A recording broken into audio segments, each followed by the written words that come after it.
Guys welcome everyone. कैसे हैं आप सब? बेहतर बढ़िया होंगे ऐसे मैं उम्मीद करता हूँ। देखिए, वैसे हार्मोनिक मीन मैंने पढ़ा दिया था, लेकिन एक छोटी सी गलती हुई जिस वजह से जो बेसिक फार्मूले में अपन ने गलत लिख दिया था, मतलब मैंने गलत लिख दिया था, उसके लिए मैं माफ़ी चाहूँगा। और जिस वजह से ये सारा कुछ जो है वो अपने को वापस देखना पड़ेगा। और इससे आपको ये भी समझ आ जाएगा कि स्टेट्स के अंदर एक फार्मूला जो वो इधर से उधर लिख दें तो उसका क्या इम्पेक्ट आता है। सबसे पहले तो मैं माफ़ी चाहूँगा कि मैंने गलती कर दी। उस दिन एक्चुअली जो थी मैराथन क्लास थी, तो उसके बाद से जस्ट बाद में क्लास ली तो गलती हो गई। अब जो भी रहा मैं उसके लिए माफ़ी चाहूँगा और इसको अपन वापस देखते हैं। देखिए, हमने क्या कहा था, इसका फार्मूला जो है वो हमने ऐसे कह दिया था कि इसका फार्मूला जो होता है वो होता है n डिवाइडेड बाय 1/x1 गुणा 1/x2 गुणा 1/x3 गुणा 1/x4। जबकि इसका एक्चुअल फार्मूला क्या है, ये इसका एक्चुअल फार्मूला है।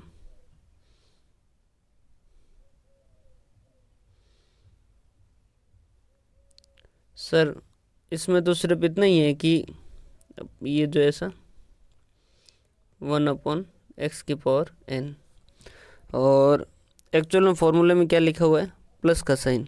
देखिए सिर्फ इतना सा फर्क है, मतलब प्लस और गुना का साइन जो है मल्टीप्लाई का साइन की जगह, सॉरी प्लस के साइन की जगह हमने मल्टीप्लाई ले लिया था। और इस वजह से क्या क्या इम्पैक्ट आए समझिएगा। देखो, प्लस का साइन कौन यूज करता है? सर प्लस का साइन यूज करता है अर्थमेटिक मीन। मतलब वहाँ आप क्या करते हो, औसत कैसे कैलकुलेट करते हो, इक्वल टू राशियों का योगफल डिवाइडेड बाय राशियों की संख्या। राशियों का योगफल बटा राशियों की संख्या, इस तरीके से अपन इसको कैलकुलेट करते हैं। अब देखिए यहाँ पर क्या करते हो आप, x1 plus x2 plus x3 plus x4 upon n, यही करते हो। और यहाँ पर क्या कर रहे हो, ये तो हो गया आपका अर्थमेटिक मीन। और हार्मोनिक मीन क्या करते हो, हार्मोनिक मीन क्या होता है, n divided by 1/x1 plus 1/x2 plus 1/x3 1/x⁴n। तो ये जो है ये हार्मोनिक मीन, ये रेसिप्रोकल होता है, उल्टा होता है। लेकिन किसका, रेसिप्रोकल होता है, लेकिन रेसिप्रोकल होता किसका है, उल्टा होता किसका है, तो ये रेसिप्रोकल अर्थमेटिक मीन का होता है। क्योंकि अपन ने फॉर्मूला उस दिन क्या लिख दिया था, मल्टीप्लाई का। अपन ने क्या कर दिया था, यहाँ मल्टीप्लाई ले लिया था। तो मल्टीप्लाई यूज कौन करता है, जियोमेट्रिक मीन। इस वजह से हमने कह दिया था कि ये जो वो रेसिप्रोकल ऑफ अर्थमेटिक मीन है, जो कि मैंने गलती से कह दिया था। तो इसका एक्चुअल जो होगा वो क्या होगा, ये रेसिप्रोकल होगा। रेसिप्रोकल किसका होगा, अर्थमेटिक मीन का होगा। अब आपको ये चीज़ भी समझ आ गई होगी कि अब सर फॉर्मूला नहीं भूलेंगे। चलो एक गलती तो हुई, लेकिन गलती के साथ कम से कम ये हो गया कि अब ये हम भूलेंगे नहीं। समझ पा रहे हैं बात? तो यहाँ डिवाइड के अंदर क्या होगा, डिवाइड के अंदर जो होगा वो प्लस होगा, क्योंकि ये रेसिप्रोकल किसका है, अर्थमेटिक मीन का, जियोमेट्रिक मीन का नहीं है। या फिर यूँ कहते हैं कि क्योंकि डिवाइड में प्लस होता है इस वजह से ये रेसिप्रोकल अर्थमेटिक मीन का है। अगर मल्टीप्लाई होता तो जियोमेट्रिक मीन का होता, लेकिन ये जो है ये किसका रेसिप्रोकल है, अर्थमेटिक मीन का। क्या आप मेरी ये बात समझ पाए? ठीक है। कहाँ यूज होता है वो सेम ही है। ये जो है वो जहाँ उल्टे रिलेशन होते हैं वहाँ पर, जहाँ पर रिलेशनशिप जो है वो रेसिप्रोकल हो, वहाँ यूजफुल रहता है। ये जो है कहाँ यूजफुल रहता है, जहाँ जो रिलेशन है वो रेसिप्रोकल रहते हैं। रेसिप्रोकल कैसे होते हैं, जैसे अपन ने कहा कि टाइम इज इक्वल टू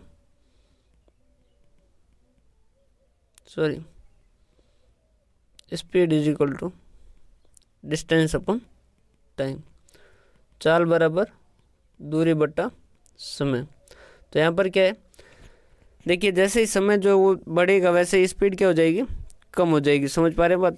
तो ये इस तरीके से जो है समय और इनका इनवर्स रिलेशनशिप हो गया। या फिर इसका और एग्जांपल दें तो जैसे डिमांड और प्राइस का रिलेशन। तो प्राइस जैसे ही बढ़ेगी वैसे ही डिमांड क्या होगी, कम होगी। तो ये इस तरीके के जहाँ रिलेशन होते हैं वहाँ पर ये काम का होता है। बस सिर्फ ये जो है ये फॉर्मूला हमने गलत लिख दिया था, जिस वजह से ये प्रॉब्लम हुई थी, जिस वजह से हमने इसको क्या कर दिया था, रेसिप्रोकल ऑफ अरिथमेटिकल मीन। और मैं उसके लिए आपको तहे दिल से माफ़ी मांगता हूँ कि ये मेरी गलती थी, और मैं कोशिश करूँगा कि आगे ऐसी कोई गलती ना हो जाए। और मैं शुक्रगुजार हूँ उन स्टूडेंट का जिन्होंने मुझे बताया कि सर आपने यहाँ पर गलत लिख दिया था। ठीक है, बाकी 2 यूनिट्स ऑफ मेजरमेंट समय और दूरी वगैरह में यूजफुल होता है, ये अपन ने देखा ही था और अभी बता भी दिया इसको। और इसका फॉर्मूला जो है divided by sigma 1 upon x है। सिग्मा का मतलब ही क्या होता है, समेशन होता है, जोड़ होता है। एफ होगा तो गुणा कर देंगे, और अगर क्लास इंटरवल वाला होगा तो उसके अंदर हम मिड वैल्यू कैलकुलेट कर देंगे। 2 factor noun can calculate third. अगर अपने पास 2 फैक्टर पता है तो हम तीसरे फैक्टर को पता कर सकते हैं, और नेगेटिव तो भी कैलकुलेट कर सकते हैं। देखिए ये ऐसा हमने क्यों लिखा कि नेगेटिव तो भी कैलकुलेट कर सकते हैं, समझिएगा। देखो जियोमेट्रिक मीन है जो क्या करता है, मल्टीप्लाई करता है। तो जैसे 4 - 2 और 3 पहले प्लस के रखो, अगर 4 2 और 3 है तब तो ये क्या करेगा, 4 × 2 × 3, और इसकी जो रूट है वो 3 कर देगा। ये आपका क्या हो जाएगा, जियोमेट्रिक मीन हो जाएगा। समझ पा रहे हैं बात? लेकिन यहीं पर जैसे ही जियोमेट्रिक मीन में मान लीजिए का माइनस हो गया तो उस केस में क्या हो जाएगा, 4 × -2 × 3, ये इस तरीके से हो जाएगा। मतलब एक माइनस जो वो क्या कर देगा, पूरे को माइनस कर देगा। तो ये चीज़ें इसकी प्रॉब्लम रहती थी जियोमेट्रिक मीन की। लेकिन हार्मोनिक मीन के अंदर ऐसा नहीं है कि नेगेटिव है तो भी आप कैलकुलेट कर सकते हो। ये हमने बात ज़रूर की थी उस दिन कि अगर प्लस और माइनस दोनों हैं, प्लस एंड माइनस दोनों साइन है, तो उस केस के अंदर अगर आप मल्टीप्लाई वगैरह करते हैं, मल्टीप्लाई या फिर डिवाइड करते हैं, तो उस केस के अंदर ये प्लस और माइनस दोनों साइन नहीं होने चाहिए। अगर ऐसी सिचुएशन नहीं है कि जहाँ हम ना मल्टीप्लाई कर रहे हैं ना डिवाइड कर रहे हैं, सिंपली प्लस या माइनस कर रहे हैं, तो उसके अंदर बहुत सही साइन जो वो अपन एडजस्ट हो जाते हैं। क्लियर है? तो यहाँ ध्यान समझिएगा, यहाँ पर क्या कहा गया कि यहाँ पर जो है वो नेगेटिव तो भी कैलकुलेट कर सकते हैं, नेगेटिव है तो भी कैलकुलेट कर सकते हैं। कैसे कि समझिएगा, जैसे 1 है 2, एक अभी वाला सेम एग्जांपल लेते हैं, ये 4 2 और 3। हार्मोनिक मीन में क्या हो जाएगा, ये पूरे को इम्पेक्ट नहीं करेगा, क्या हो जाएगा, 3 / 1/4 - 1/2 + 1/3। समझ पा रहे हैं बात? तो ये एक माइनस जो वो अल्टीमेटली इसका इम्पैक्ट कम कर देगा, लेकिन एकदम से पूरे को माइनस नहीं कर देगा। क्लियर है? तो ये एक फॉर्मूला हमने गलत लिखा उस दिन, और उस वजह से पूरा का पूरा ये जो वो क्लास दोबारा रिकॉर्ड करनी पड़ रही है और आपको भी देखनी पड़ रही है। उसके बाद में rigidly define based on all observation. सबसे अच्छी बात जो है इसकी क्या है कि ये ऑल ऑब्जर्वेशन को कंसिडर करता है। सर तो ऐसा कौन सा है जो ऑल ऑब्जर्वेशन को कंसिडर नहीं करता है? मीडियन नहीं करता है। मीडियन अलाइक क्या करता है, सिर्फ बीच वाले को कंसिडर करता है। मोड वो भी क्या करता है, सिर्फ जिसकी सबसे ज़्यादा फ्रीक्वेंसी उसको कंसिडर करता है, बाकी कंसिडर नहीं करता है। More weight to small value, ये इसका डीमेरिट है। More value to small value कैसे, कि एक 2 है और एक 10 है, तो ये 2 को क्या करेगा, 1/2 करेगा, और इसको क्या करेगा, 1/10। तो ये कितना हो जाएगा, 0.5, और ये कितना हो जाएगा, 0.10। तो ज़्यादा क्या है, 0.5। तो ये जितनी छोटी वैल्यू होगी उसका इम्पैक्ट जो है वो उतना ही ज़्यादा होगा। क्यों? क्योंकि ये जस्ट वैल्यू को क्या कर देता है, उल्टा है। ये इसका डीमेरिट्स है। और जियोमेट्रिक मीन में हम इसके साथ साथ देखते हैं कि जियोमेट्रिक मीन में हमने क्या किया था, इसका एक पॉजिटिव देखा था जियोमेट्रिक मीन में कि ये उसका मेरिट है, ये उसका फ़ायदा है कि वो बड़ी वैल्यू को कम तवज्जो देता है, जबकि ये इसका एक डीमेरिट है कि ये क्या करता है, छोटी वैल्यू को ज़्यादा तवज्जो देता है। ना छोटी को ज़्यादा देना है, ना बड़ी को ज़्यादा देना है। जो ऐसी एक्सट्रीम वैल्यू है उनको कम जो तवज्जो दें वो हमारे लिए ज़्यादा बेहतर है। Can not both positive and negative साथ में, अगर दोनों वैल्यू साथ में आ जाती है, बहुत पॉजिटिव और नेगेटिव, तो ये कैलकुलेशन जो है वो उसको क्या कर देती है, ख़राब हो जाती है। अगर सारे नेगेटिव है चलेगा, सारे पॉजिटिव है चलेगा, लेकिन कुछ पॉजिटिव और कुछ नेगेटिव जो है, ये वाली सिचुएशन जो अपन ने कही थी, ये वाली सिचुएशन जो है ये हार्मोनिक मीन के लिए ज़्यादा फ्रूटफुल नहीं है, ज़्यादा सही तरीके की कैलकुलेशन नहीं बैठती है। यहाँ जो है कैलकुलेशन क्या हो जाती है, इनकी ख़राब हो जाती है। एक है उससे ज़्यादा आइटम जो है वो अगर 0 है तो उस केस के अंदर भी इसकी कैलकुलेशन जो है वो ख़राब हो जाती है। क्लियर? वैसे हमने ये सारे डिस्कस किए थे, सिर्फ एक फार्मूला गलत लिख दिया था जिस वजह से अपने को ये प्रॉब्लम आ रही है। उसके बाद में ये इसका नेक्स्ट जो है वो हमने देखा इनका relationship, harmonic mean less than geometric mean is less than arithmetic mean. और हमने कहा कि ये बराबर हो सकते हैं या नहीं हो सकते हैं। मैंने कहा था कि आप एक को कंसिडर करके कीजिएगा, और मैं उम्मीद करता हूँ कि आपने एक को रख के उसका हार्मोनिक मीन, उसका जियोमेट्रिक मीन और उसका अर्थमेटिक मीन जो कैलकुलेट किया होगा, और आपको पता चला होगा कि उस केस के अंदर ये जो है ये 1 आ रहा है, ये क्या हो जाएगा 1 इंटू 1 3, तो ये तो कुछ पॉइंटों में आएगा। जियोमेट्रिक मीन कैसे कैलकुलेट करोगे, 1 डिवाइडेड बाई 1 1 प्लस 1 1 प्लस 1 1, तो इस तरीके से करते हैं आप। तो जियोमेट्रिक मीन, हार्मोनिक मीन और इन तीनों की वैल्यू पता चल जाती है, और आपको पता चलता है कि हार्मोनिक मीन जो है वो कम होता है या नहीं होता है। और आपको ये भी पता चल जाता है कि ये तीनों कभी भी बराबर नहीं हो सकते। हार्मोनिक मीन जो वो कम रहेगा, मतलब कम रहेगा, जियोमेट्रिक मीन जो वो उससे ज़्यादा रहेगा, और मैट्रिक मीन जो वो उससे ज़्यादा रहेगा। क्लियर है?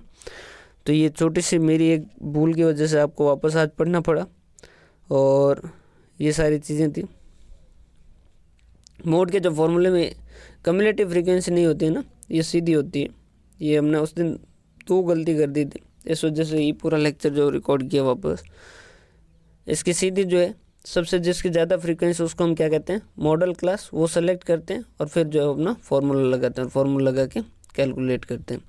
ये इसका फार्मूला तो लिखा हुआ ही है, ये देखिए L1 plus F1 minus F0, 2F1 minus F0 और F2, और ये इनकी लोअर लिमिट दे रखा है। बाकी सब कुछ सही है, सिर्फ उसमें कंपाउंडिंग नहीं होती। ये 2 चीज़ें मैंने गलत बता दी थी, तो मैं एक बार वापस अपने को करेक्ट कर लेता हूँ खुद को, कि हार्मोनिक मीन के अंदर जो है n divided by 1/x1 plus होगा 1/x2 प्लस होगा 1/x3।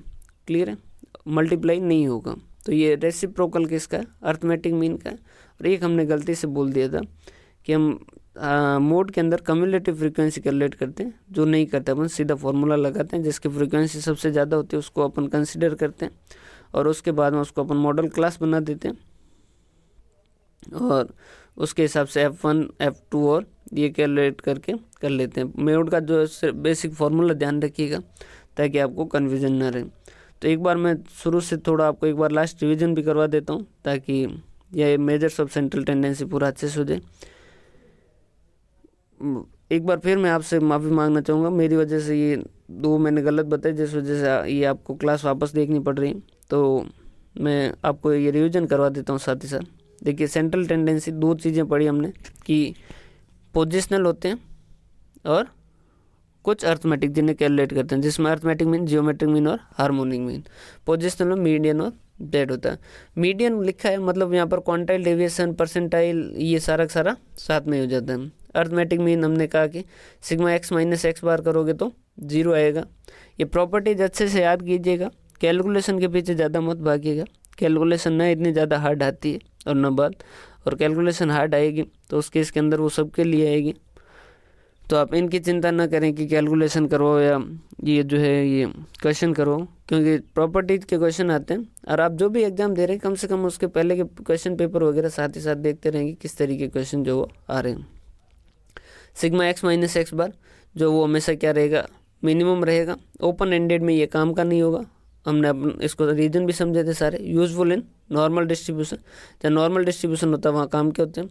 अगर डायरेक्ट मेथड है तो X bar is equal to sigma X upon N होता है। शॉर्टकट के अंदर हम एज्यूम मीन कैलकुलेट करते हैं, मानते हैं, और उसके बाद में हम A plus sigma D upon N करते हैं, जहाँ वैल्यू फ्रैक्शन में होती है वहाँ शॉर्टकट फार्मूला लगाते हैं, वैसा का वैसा एक स्टेप डेविएशन फार्मूला होता है। और कंबाइंड अरिथमेटिक मीन जो है वो अपन कैलकुलेट करना सीखे थे। कंबाइंड अरिथमेटिक मीन के अंदर हम क्या कर देते हैं, x⁻1 n1 plus x⁻2 n2 plus x⁻3 n3, इस तरीके से अपन जो वो कैलकुलेट करते हैं इसको। और ये सारी चीज़ें होती हैं। उसके बाद में हमने मीडियन जो है वो देखा था। मीडियन के अंदर हमने देखा था सिग्मा x माइनस एक्स बार जो वो मिनिमम रहेगा अगर उसके साइन जो वो इग्नोर कर दिए जाए। और ओपन एंडेड के अंदर ये काम का है, क्योंकि इससे तो लाइन में बनाना क्वालिटेटिव डाटा है तो ये कर सकता है, ग्राफिकली प्रेजेंट कर सकते हैं। स्क्यू डिस्ट्रीब्यूशन में ये काम का नहीं है और सैम्पलिंग फ्लक्चुएशन ज़्यादा अफेक्टेड है मीन। फिर इसके अपन इंडिविजुअल और डिस्क्रीट सीरीज के अंदर हमने देखा कि n+1 डिवाइडेड बाई 2 आइटम कर दो और कंटिन्यूस n/2 वाली सीरीज ले लो। फिर m का जो है वो l plus n/2 minus CF/F into i जो है वो करते हैं। वैसा वैसा क्वांटाइल जो होता है वो 4 टुकड़ों में बांटता है, डेसाइल 10 में होता है और परसेंटाइल 100 में होता है। मोड जो है वो ज़्यादा सबसे पॉपुलर जो है वो है इंस्पेक्शन मेथड से, ग्रुपिंग मेथड से अपन पता कर सकते हैं। मोस्ट रिप्रेजेंटेटिव रहता है, ओपन एंडेड में भी ये काम का, क्वालिटेटिव में भी काम का, ग्राफिकली भी प्रेजेंट कर सकते हैं, 2 या 2 से ज़्यादा भी हो सकते हैं। मोर अनस्टेबल मतलब कि कल कोई और जो था मोड था वो आज और कोई हो सकता है। मोड का बेसिकली हमने फार्मूला भी देखा कंटिन्यूस सीरीज में। फार्मूले अरिथमेटिक मीन और मीडियन के ज़्यादा पूछे जाते हैं, मोड के कम पूछे जाते हैं, लेकिन आपको पता होना चाहिए। और उसके बाद में रिलेशनशिप देखा था, mode is equal to 3 median minus 2 mean, Z is equal to ये जो है वो फार्मूला है कि 3m माइनस 2 एक्स बार। ये इस तरीके का फार्मूला है इसका, और ये आपको फार्मूला अच्छे से याद रखना है। रिलेशनशिप के क्वेश्चन जो वो ज़्यादा पूछे जाते हैं। क्लियर है। अब इसका आप थोड़ा बहुत देखो, एक तो होता है जैसे एक मैंने बताया z minus 3m minus 2 x bar, ये ऐसा बताया और आपने सिर्फ इतना सा याद कर लिया। एक होता है जो समझदार स्टूडेंट होता है वो क्या करता है, इसके कुछ एब्रिवेशन भी पता कर लेता है कि z प्लस 2 एक्स बार। ठीक है, ये इस तरीके का जो कैलकुलेशन करेगा वो हमेशा फ़ायदे में रहेगा, क्योंकि उसको ज़्यादा चीज़ें समझ आएगी। जियोमेट्रिक मीन कंपाउंडिंग में काम आता है, ये इसका फॉर्मूला है। कैलकुलेट करना मुश्किल होता है इसलिए लॉग के यूज किया जाता है। ये इस तरीके से अगर करें x⁻1 अपॉन जियोमेट्रिक मीन तो इस तरीके से जो 1 आएगा। ये कंबाइंड मीन का रिजिडली डिफाइंड है, ये बड़ी वैल्यू को कम वेट देता है, ये इसका फ़ायदा है। सैम्पलिंग जो वो इसकी स्टेबिलिटी रहती है। और best measure of ratio of change, ratio क्यों परसेंटेज वगैरह के टाइप में ये कैलकुलेट होता है उस वजह से। List affected by extreme. Harmonic mean 2 different unit है अगर समय और दूरी, इस तरीके में काम आता है। इन्वर्स रिलेशनशिप जो है वहाँ पर काम आता है। ये यहाँ पर प्लस होता है, ये ध्यान रखिएगा, यहाँ पर प्लस होता है। 2 फैक्टर नोन है तो तीसरा जो है उसे हम पता कर सकते हैं। नेगेटिव तो भी कैलकुलेट कर सकते हैं, लेकिन देखो नेगेटिव है तो भी कैलकुलेट कर सकते हैं। ये क्यों लिखा, क्योंकि जियोमेट्रिक मीन जो है उसके अंदर प्रॉब्लम आ जाती है। ये जो है वो नेगेटिव है तो भी कैलकुलेट कर सकता है, लेकिन अगर पॉजिटिव और नेगेटिव दोनों साथ में आएंगे तो ये प्रॉब्लम क्रिएट कर देता है, क्योंकि एक वैल्यू बढ़ा रहा है, एक वैल्यू क्या कर देता है, कम कर देता है। रिजिडली डिफाइंड है। More weight to small value को ज़्यादा तवज्जो दे देता है, ये भी प्रॉब्लम वाली बात है। कैन नॉट बी 1 और मोर, एक या एक से ज़्यादा, 0 इसके अंदर नहीं होना चाहिए। ये रिलेशनशिप आपको याद होना चाहिए कि हार्मोनिक मीन जो वो कम होगा जियोमेट्रिक मीन से और वो कम होगा अरिथमेटिक मीन से, या फिर arithmetic mean into harmonic mean is equal to geometric mean. अब सर एक छोटी सी बात समझिएगा, अगर एग्जाम में मान लीजिए ऐसा क्वेश्चन आ जाता है और आपसे पूछ लें कि भाई आप पता करो कि ये ऐसा होता है या नहीं होता है, तो आप क्या कीजिए, जैसे 2, 3 और 5 इसको ले लिया, बहुत छोटा सा एग्जाम्पल, इनका आप क्या कर दीजिए, अरिथमेटिक मीन पता कर दीजिए, जियोमेट्रिक मीन पता कर दीजिए और हार्मोनिक मीन पता कर दीजिए। ऐसा रिलेशनशिप आ जाए और आप मान लो भूल जाते हैं, ठीक है, तो उससे भी पता किया जा सकता है। लेकिन ये ऐसा है कि ये टाइम कंज्यूम करेगा, उससे अच्छा है कि आप क्या करें, इस तरीके का नहीं करें और ऐसी चीज़ें जो याद कर लें। क्लियर है। तो ये चीज़ें आज आपको वापस देखनी पड़ी मेरी गलती की वजह से, तो ये इसको एक बार आप वापस देख लीजिएगा। मैं फिर से माफ़ी चाहूँगा, बहुत बहुत धन्यवाद इतनी देर सुना उसके लिए और साथ जुड़े रहे इसके लिए बहुत बहुत धन्यवाद।